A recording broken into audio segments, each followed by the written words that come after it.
இவங்க 2 பேரும் பயங்கரமா ட்ரைனிங் எடுத்துக்கிட்டு இருக்கானுங்க.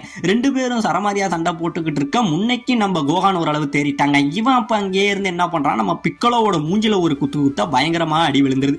இப்ப நம்ம பிக்கலோ மறுபடி இவனை ஒரு அடி அடிக்க நம்ம கோகான் அப்படியே கீழே தண்ணியில விழுந்துடுறாங்க.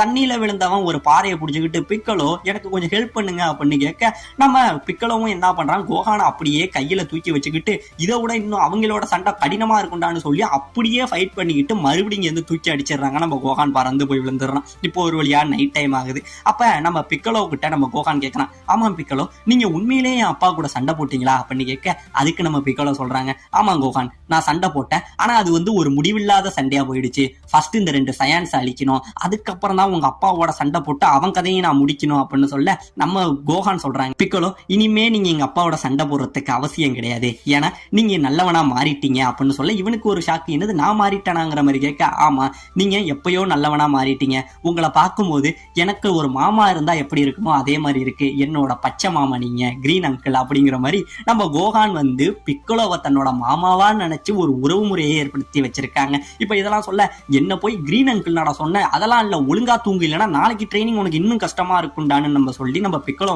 நம்ம கோகானை திட்ட இந்த இடத்துல நம்ம கோகான் தூங்கிடவும் செய்யறாங்க.